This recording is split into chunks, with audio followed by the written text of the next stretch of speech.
Think of common sense as an operating system. For most people, it runs quietly in the background, blocking terrible ideas before they become obituary material. It handles the basics. Don't stick your hand in there. Don't unclip that. Don't antagonize the thing with teeth. Don't build a solution that sounds like it belongs in a cartoon courtroom exhibit. But the 10 people in tonight's video were clearly running a beta version, a buggy one, the kind that freezes under pressure, ignores warning prompts, and responds to obvious danger with the emotional confidence of a man clicking "Remind me later" on a system alert labeled "Catastrophic failure imminent." These are not random accidents. These are fatal error reports from the human condition. Moments where ego overrode logic, impatience overrode procedure, and the laws of physics were forced to step in like exhausted IT support and say, "Fine, I'll shut the whole thing down myself." Tonight's lesson is simple. Do not argue with gravity. Do not improvise with pressure.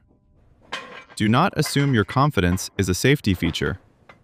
Because reality has no customer service department, no appeals process, and absolutely no sense of mercy for people who decide instruction manuals are beneath them.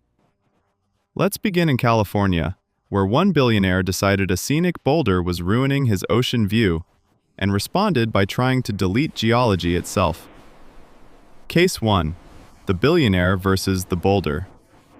On the California coast, where the cliffs are dramatic and the property values are written in a language only tech founders and divorce lawyers can understand, a man named Gregory had purchased his dream home. It was a masterpiece. Glass walls, titanium accents, clean, minimalist lines. The kind of mansion that looked like it had been designed by an iPhone that achieved consciousness and developed a superiority complex. And from nearly every room, Gregory enjoyed a breathtaking panoramic view of the Pacific Ocean. Nearly. Because in one corner of that view sat a giant granite boulder, a prehistoric slab of rock that had been minding its own business for roughly 10,000 years, quietly existing in the exact spot where Gregory felt existence had become aesthetically inconvenient. Now, to a normal person, this would be character, a natural feature, a dramatic element, something you brag about to guests. To Gregory, it was an insult. The rock interrupted a small section of his bedroom sunset view, and because Gregory was a software tycoon with the emotional resilience of a luxury hotel complaint form, he interpreted this not as reality, but as a violation. He sued. Not metaphorically, literally. He launched a legal campaign arguing that the boulder was obstructing his rightful enjoyment of his property. He fought with regulators, complained to the Coastal Commission, and generally behaved like a man who thought the earth should have been more collaborative during the escrow process. The courts sided with the rock, a humiliating but correct outcome. At this point, most people would accept defeat, maybe install different curtains, maybe rotate the bed. Gregory chose a more innovative solution. He hired a demolition crew that appeared to have been assembled from the darker corners of the internet. Their combined qualifications seemed to include one rusty truck, several duffel bags, and the kind of confidence usually found in men who say things like, "Nah, I don't think we need permits." Their mission was simple: blow up the rock. Now here is a quick and deeply necessary geology lesson. Cliffs are not giant solid bricks. They are complex systems of layered stone, pressure fractures, erosion, and structural compromises held together by a delicate balance of compression, tension, and what can only honestly be described as ancient luck. Introducing explosives into that system is not landscaping. It is hostile negotiation with gravity. But Gregory was beyond reason. On the day of the blast, he stood on his sleek balcony with a drink in hand, watching with the smug anticipation of a man who believed he was about to improve nature. The explosives detonated. The blast was enormous. Windows rattled across the neighborhood. Dust and debris erupted into the sky. And for one glorious second, Gregory got exactly what he wanted. The boulder was gone. His view was perfect, completely unobstructed. Then the cliff gave up. Because the explosion hadn't merely removed the rock, it had destabilized the entire cliff face beneath the house. The earth groaned, shifted, and then began a full-scale resignation from its role as load-bearing scenery. Gregory's mansion, that gleaming monument to wealth and taste, tilted forward and began sliding into the Pacific like a luxury cruise ship designed by morons. The landslide took the house with it, and Gregory, who had spent months trying to improve his view, got the most immersive oceanfront experience possible. Briefly, he had wanted a cleaner sunset. Instead, he became part of the coastline. A final reminder that if your home improvement plan requires illegal explosives and a personal feud with a geological formation, the problem probably isn't the rock. Case 2. The window washer versus the wind. Now let's move to Dubai, a city built on a very simple philosophy. If you can build it twice as tall and make it shinier than the sun, which means the skyline is filled with glass towers that stretch so high into the sky they start having personal relationships with the weather. And that's where we meet Ferris. Ferris was a window washer, but not the casual ladder and bucket kind. Ferris worked the 80th floor. His office was a tiny metal platform hanging hundreds of meters above the ground, while he wiped fingerprints off buildings worth more than small countries. Now, most people would find that job terrifying. Ferris found it annoying, because after years of doing the same work every day, something dangerous had happened to his brain. He had stopped respecting gravity. This happens a lot in dangerous jobs. You do something risky long enough, and your brain starts thinking, see, nothing bad ever happens, which is exactly the kind of sentence gravity loves to hear. Ferris had the standard safety equipment: harness, 2 independent safety lines, industrial-grade clips capable of holding the weight of a car. In other words, a system specifically designed to prevent him from becoming a lawn decoration. But Ferris had grown tired of it. In his mind, the safety gear wasn't protection, it was inconvenience. Clipping and unclipping the lines slowed him down. Adjusting the rig took time. And Ferris had declared a personal war against wasting 2 minutes of effort. Now let's talk about wind at 1,000 feet. At ground level, wind is a breeze. Up there, wind is a creature. It hunts between buildings. It bounces off glass walls. It turns corners like a freight train with anger issues. And the only thing keeping a window washer from becoming a human kite is the safety line, which Ferris decided to remove, just for a second. He was cleaning a stubborn smudge just out of reach. Following the proper procedure would require repositioning the platform, which meant unhooking, adjusting, reclipping, checking tension, and setting the rig again. 2 minutes of work. Or he could just unclip the line, lean a little, clean the spot, and clip back in. 30 seconds max. He looked around. No supervisors, no coworkers, just the sky. Ferris smiled and clicked open the main safety clip. And just like that, he was free. No more tether, no more restriction. He leaned out confidently, arms stretched, squeegee extended, and with one perfect stroke, the smudge was gone. For a brief moment, Ferris was the most efficient window washer in Dubai. Then the wind arrived. Not a breeze, not a gentle gust. An invisible wall of air slammed around the building and hit his platform like a linebacker. The metal rig lurched violently. If Ferris had still been attached to the safety line, it would have been terrifying, but survivable. But Ferris had chosen freedom. The platform kicked sideways. Ferris lost his balance. And without a tether, there was nothing left connecting him to the building. No second chance. No emergency correction. Just open air. The fall was instant. As he dropped past the windows he had just finished cleaning, Ferris achieved the ultimate professional milestone. He had successfully removed 1 smudge from the building in 2 minutes from his workday, along with the rest of his life. Case 3. The bulletproof potion. Now we travel to a small village in South Africa, where one man was about to prove a very important scientific principle. You cannot negotiate with ballistics. Our protagonist was a man named Temba, and Temba had recently discovered what he believed was the greatest invention in human history: a bulletproof potion. Not metaphorically bulletproof, not spiritually protected, literally. Drink the potion, and bullets cannot harm you. Now, before we continue, let's quickly establish a baseline for reality. A rifle bullet travels at roughly 3 times the speed of sound. It carries enormous kinetic energy, and its entire reason for existing is to go through things that strongly prefer not to be gone through. A potion, on the other hand, is essentially a beverage. One of these two objects has a proven record in physics, the other has marketing. But Temba had full confidence in the potion. The shaman who sold it to him had promised extraordinary protection. According to the sales pitch, the liquid contained rare herbs, mystical roots, and spiritual energies powerful enough to repel bullets, which, if true, would have made it the most valuable military technology in human history. Instead, it looked suspiciously like muddy tea. But Temba wasn't skeptical. He was enthusiastic. In fact, he was so convinced of the potion's power that he became its walking advertisement. He strutted around the village bragging about it, telling everyone he was now untouchable, invincible, protected by supernatural forces. And eventually, like all great marketing campaigns, it required a demonstration. Because belief alone wasn't enough, people had to see it. So Temba gathered a crowd, friends, neighbors, curious onlookers. Everyone assembled to witness what would surely be a miracle. In front of them all, Temba held up the bottle of potion like a prizefighter raising a championship belt. Then he drank the entire thing, every last drop.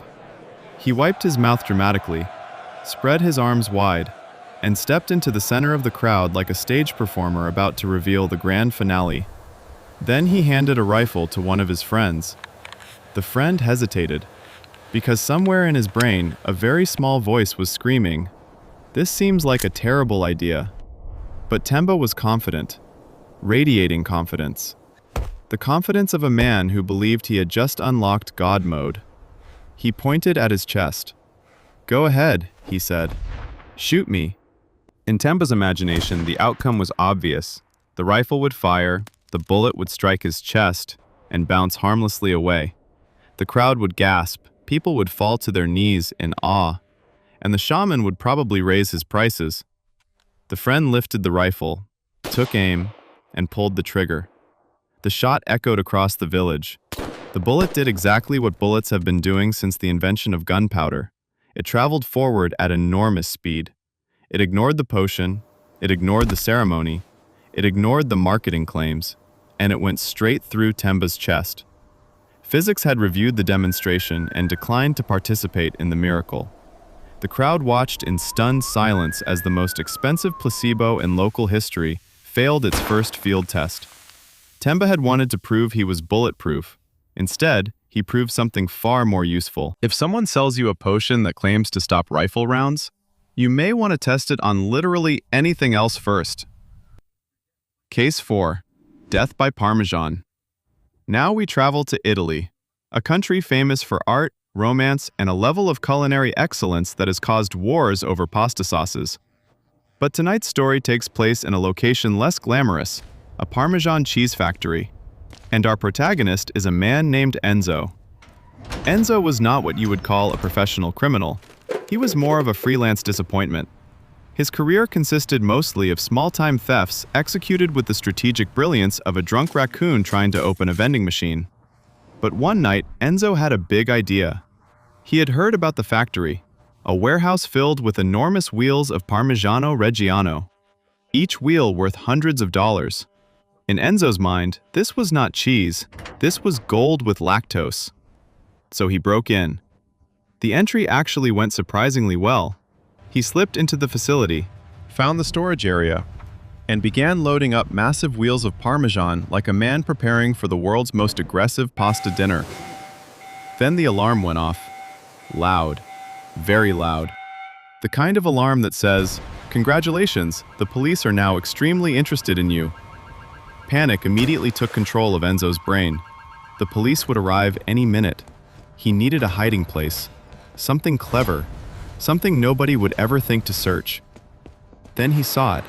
Across the room sat a gigantic stainless steel vat the size of a hot tub.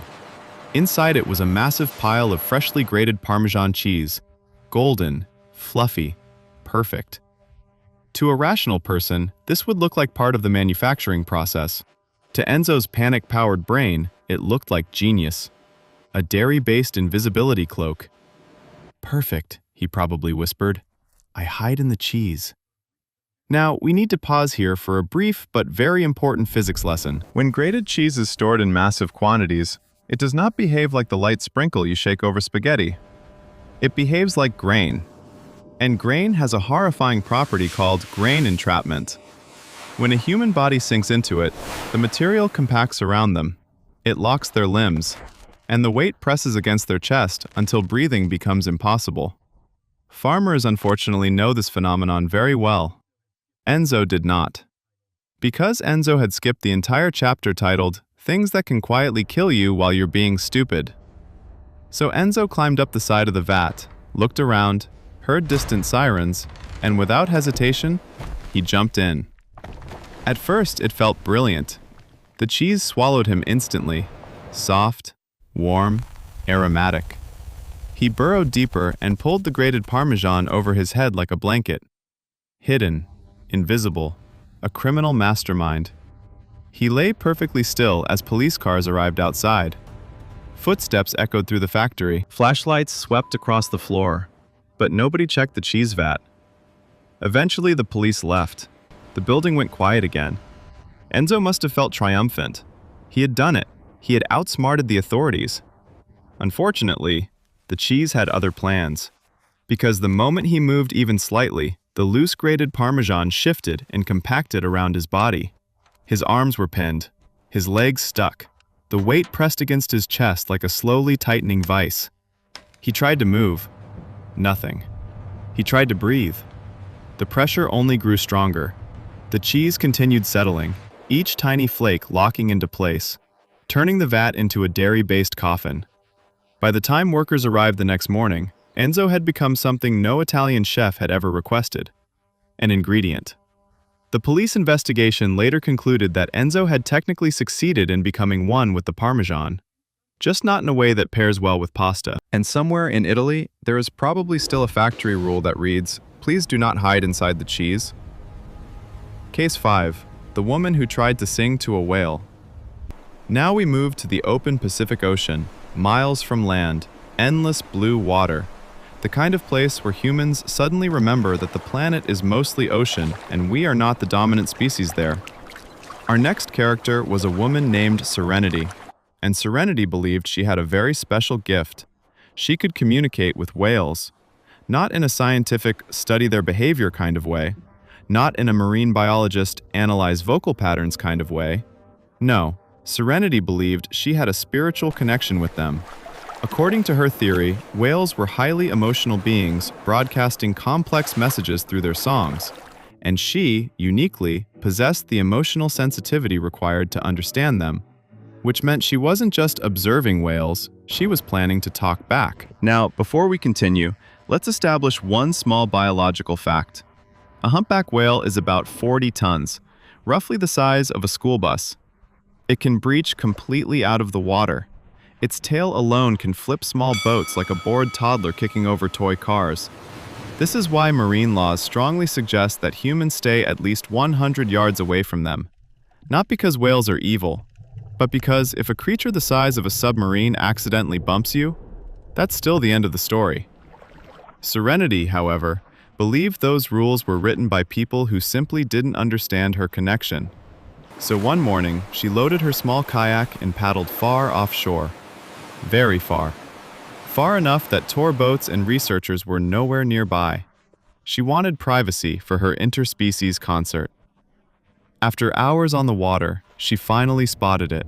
A massive dark shadow beneath the surface. Then a plume of spray. A humpback whale. Serenity's heart raced. This was her moment. She stopped paddling, closed her eyes, and began to sing. Now the sound that emerged was not quite music. It was a strange mix of humming, chanting, and experimental yodeling that probably sounded like a confused opera singer falling down a staircase. But in Serenity's mind, it was perfect. An invitation, a greeting from one intelligent species to another. And beneath the water, the whale heard it. From the whale's perspective, this noise was not mystical. It was confusing. Imagine you're peacefully swimming through the ocean and suddenly hear what sounds like a malfunctioning accordion screaming into the void. Naturally, curiosity kicks in. The whale decided to investigate. Serenity saw the shadow approaching beneath the surface, and her heart filled with excitement. "He's coming to meet me," she thought. In reality, the whale was thinking something closer to, "What on earth is making that horrible sound?" The massive animal rose slowly toward the surface. Serenity leaned forward in her kayak, ready for the profound moment of connection she had dreamed about. The whale surfaced directly beneath her. Not aggressively, not intentionally, just curiously. But when a 40-ton animal surfaces under a kayak, physics becomes the main character. The whale's enormous body displaced a huge volume of water. The kayak shot upward and flipped violently. Serenity was launched into the air and thrown into the freezing Pacific. The cold water shocked her instantly. Her breath disappeared, her muscles locked. Cold shock is brutal. Within seconds, the body gasps uncontrollably. Breathing becomes erratic. Swimming becomes nearly impossible. Meanwhile, the whale, having identified the strange sound source as small screaming object, lost interest. It flicked its tail and disappeared back into the depths. The ocean went quiet again. Serenity had wanted a conversation with the whale. Instead, she received a very short marine biology lesson. In the end, she did become one with the ocean ecosystem, just not as a translator, more as a contribution. Case 6. The Human Parking Cone. Now we move to a battlefield more dangerous than most people realize. A suburban mall parking lot. Saturday afternoon. Every space taken. Cars circling like sharks smelling blood. In this environment, basic social contracts dissolve quickly. Courtesy disappears. Patience evaporates. And the hunt for parking becomes a competitive sport. This is where we meet Gary. Gary was not looking for a spot for himself. He was on a mission of friendship. His friend Kevin was driving over to meet him, and Gary had spotted a beautiful open space right near the entrance. Prime real estate, 10 feet from the door. In parking lot terms, this was beachfront property. But there was a problem. Other cars were circling, drivers scanning for open spots. If Gary didn't act quickly, someone else would take it. So Gary began thinking. Now, a normal person might stand in the spot and wave, maybe hold up a hand and say, "Saving this for someone." But Gary felt that strategy lacked authority. It wasn't definitive enough. He needed something bold, something that would make it absolutely clear that the space was already taken. And then Gary's brain produced one of the worst ideas ever generated in a parking lot. He decided to lie down in the spot. Let's analyze this logic briefly. A human standing upright is highly visible. Drivers instantly recognize the shape. Human, do not hit. But a human lying flat on black asphalt, surrounded by cars, shadows, and oil stains, has the visual profile of a discarded jacket. Drivers scanning a parking lot are looking for cars, shopping carts, pedestrians walking upright. They are not scanning the pavement for someone playing dead. But Gary was confident. He stepped into the empty space, lowered himself down onto the asphalt, folded his hands on his chest like a man relaxing at a beach resort, and waited. From his perspective, this was brilliant. Any driver entering the lane would immediately see him, laugh at his cleverness, and move along. Gary had become a human traffic cone. Moments later, an SUV turned into the aisle. Perfect. Gary watched it approach. "See?" he probably thought. "They'll notice." Inside the SUV, the driver was focused on something extremely important: her phone. She was sending a text message about brunch plans. Her brain was doing what all human brains do when driving through parking lots: filtering information, looking for open spaces, ignoring everything else. From her elevated driver's seat, Gary's horizontal body blended perfectly into the ground. He didn't register as a person. He registered as nothing. Gary remained completely still, waiting for the vehicle to stop. Confident, relaxed, certain that at the last second the driver would notice him. The SUV continued rolling forward. Gary's brain finally began sending emergency signals. This seems wrong. But by then, it was too late. Both right side tires rolled directly over him before the driver even realized anything unusual had happened. She felt a small bump, probably assumed it was a pothole, or maybe a curb. She parked the SUV, turned off the engine, and stepped out, pleased that she had found such a convenient spot. Gary had successfully saved the parking space, just not in a way that Kevin would appreciate. His heroic sacrifice for parking convenience proved one timeless rule of physics and common sense. If a 2-ton vehicle is approaching, lying down in front of it is not a negotiating tactic. Case 7. The skydiver who forgot the one important thing. Now, imagine this. 13,000 feet above the ground, a small plane hums through the sky. The door slides open and the cabin fills with roaring wind and an endless view of clouds and farmland below. This is the workplace of Jared. Jared was a professional skydiver, but more specifically, he was a skydiving cameraman. His job wasn't just to jump. His job was to capture the perfect footage of people experiencing their first jump. That moment when terror turns into exhilaration, the wind screaming past, the earth rushing up, the wide-eyed shock of realizing you're actually flying. Jared was excellent at it. He had built his entire identity around getting the perfect shot. Helmet-mounted cameras, wide-angle lenses, perfect framing.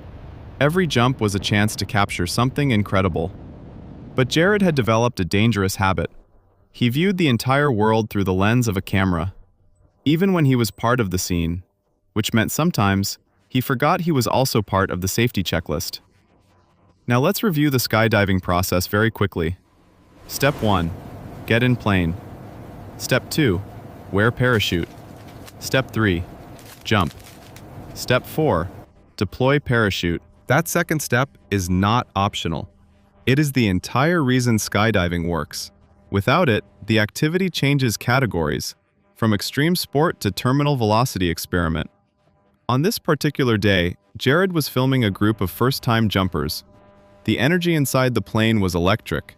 People laughing nervously, instructors checking harnesses, everyone preparing for the moment they would step into open sky.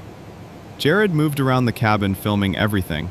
Close-ups of nervous smiles, hands gripping straps, instructors double-checking gear. The footage was perfect. He was in his element, documenting the moment, capturing every detail. He filmed the jumpers getting their final equipment checks.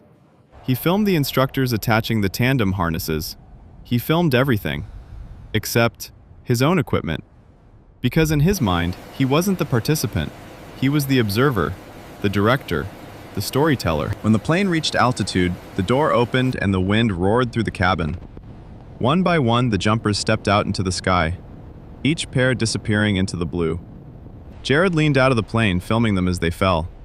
Tiny figures spinning and shrinking against the earth below. Perfect footage, exactly the shot he wanted.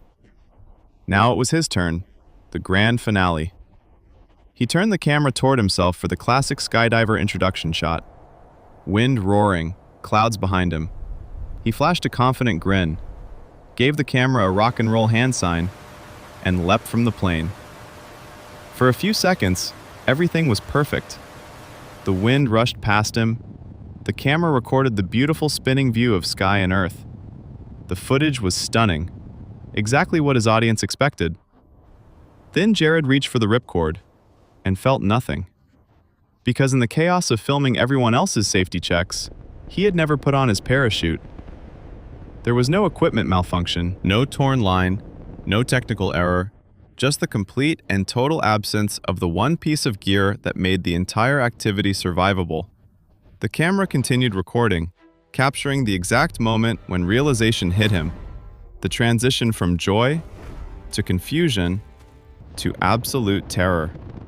Jared had succeeded in capturing the most authentic skydiving footage ever filmed, a first-person documentary of a mistake that could never be corrected. And somewhere on that camera's memory card was the final proof that sometimes the most dangerous part of any adventure is forgetting the most obvious step. Case 8. The man who tried to become a vampire. Now we travel to England, a gray, rainy apartment building where one man had taken his love for vampire movies slightly further than most people would consider medically advisable. His name was Adrian, and Adrian did not merely enjoy vampire culture, he had fully committed to it. This wasn't cosplay, this was a lifestyle. Adrian slept during the day, he only left the house at night.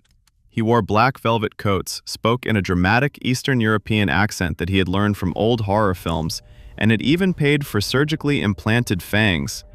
In his mind, he wasn't pretending to be a vampire, he was becoming one. Unfortunately, Adrian had made one critical mistake.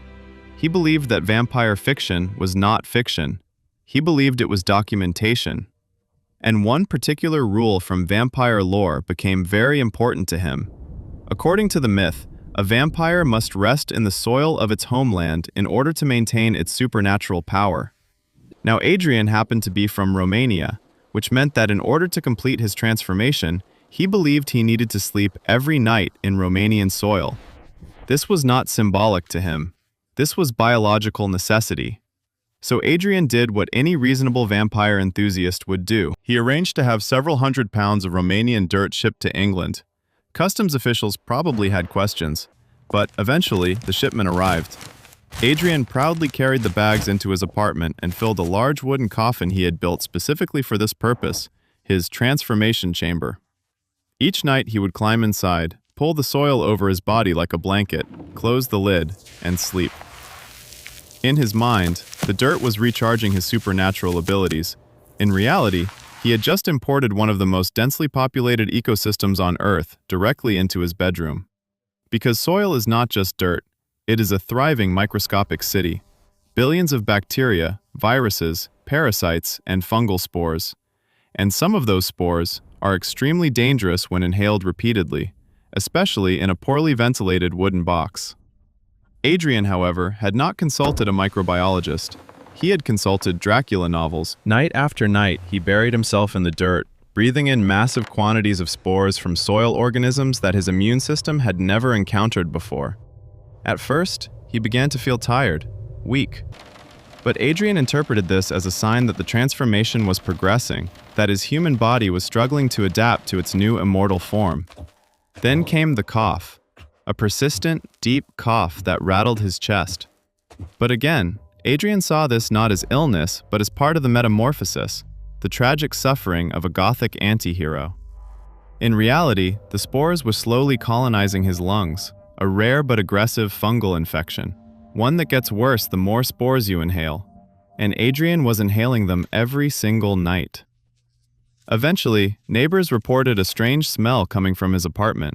When authorities forced the door open, they discovered Adrian lying in his coffin, covered in imported Romanian soil, exactly the way he had always imagined his vampire rest would look.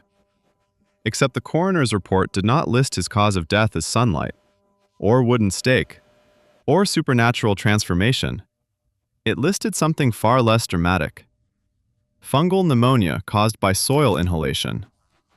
Adrian had spent months trying to become a creature of the night, but in the end, he was defeated by mold. Case 9. The Handyman versus the Staple Gun. Now let's return to a very common habitat of bad decisions: the suburban weekend DIY project. Our protagonist is Dave. Dave was the kind of man who believed instruction manuals were written by people with weak character. To Dave, safety warnings were not rules, they were suggestions from cowards. Dave had fixed things his entire life: doors, roofs, fences, engines. He approached every tool with the same philosophy: if it breaks, hit it harder. On this particular Saturday, Dave was repairing a section of roofing on his house. Nothing complicated, just stapling shingles into place using a pneumatic staple gun. Now, if you're unfamiliar with a pneumatic staple gun, imagine a handheld machine powered by compressed air that fires metal staples with the force of a small industrial explosion. It is extremely efficient and extremely dangerous, which is why it contains several safety mechanisms designed to prevent people from accidentally firing it into themselves. The most important safety feature is the nose plunger. The gun will not fire unless the front of it is pressed firmly against a surface. This prevents accidental firing into empty air, or into the user. In theory, this system is foolproof, but engineering has learned an important lesson over the centuries. No safety system is foolproof to a sufficiently determined fool. While working on the roof, Dave's staple gun jammed. A staple became lodged in the barrel. Now, a normal person would stop, disconnect the air compressor, clear the jam safely, maybe even read the instructions. But Dave took this personally. To him, this wasn't a mechanical problem. This was a duel, man versus machine, and Dave was not about to lose. He shook the tool, smacked it against the roof, pulled the trigger a few times. Nothing. The jam remained. Frustrated, Dave decided he needed to inspect the barrel closely. He needed to see what was blocking the staple, so he lifted the gun up towards his face. Now here is where the story crosses from simple bad judgment into spectacular stupidity. In order to steady the gun while he looked inside, Dave pressed the nose of the staple gun directly against his forehead. Let's pause and admire this moment. Dave had just defeated the safety mechanism using his own skull. The pressure from his forehead depressed the plunger, which meant the gun was now fully capable of firing. At the exact same moment, Dave was peering down the barrel. And because life enjoys dramatic timing, the pressure also dislodged the jammed staple, which meant the tool immediately returned to full operation. The staple gun fired, exactly as designed. The compressed air launched a 2-inch metal staple straight forward, directly through Dave's forehead, and deep into his brain. The tool had worked perfectly. Flawless performance, just with a slightly unusual target surface. When Dave's wife found him later that afternoon, investigators concluded that the staple gun had functioned exactly according to its engineering specifications, which left only one variable responsible for the tragedy: the operator. Because no matter how advanced a tool becomes, the most dangerous component will always be the human holding it. Case 10. The Fisherman versus the Swordfish. Our final story takes us far out to sea, where a fisherman named Ron was about to learn the difference between patience and arrogance. Ron loved fishing, but not the peaceful kind where people sit quietly and enjoy nature. Ron wanted glory. He wanted the legendary catch, the kind of fish you bring back to the dock and take photos next to, while everyone says, "Wow, that thing is enormous." On this particular day, Ron hooked something massive, a swordfish. Now, if you've never seen a swordfish up close, imagine a torpedo with muscles and a built-in spear on its face. They are fast, violent, and incredibly powerful. Catching one is not a simple process. Experienced fishermen follow a specific rule. You don't force the fish. You let it run. You let it fight. You let it exhaust itself. Only after the fish becomes tired and manageable do you bring it close to the boat. Because a fresh swordfish is basically a living weapon. But Ron had an audience. His friends were watching, and Ron had no patience for a long fight. He decided he was going to muscle the fish in. He tightened the reel drag to an extreme level and began hauling the fish toward the boat using brute force. The swordfish fought violently, thrashing, jumping, but Ron kept cranking the reel, ignoring the warnings from everyone else on the boat.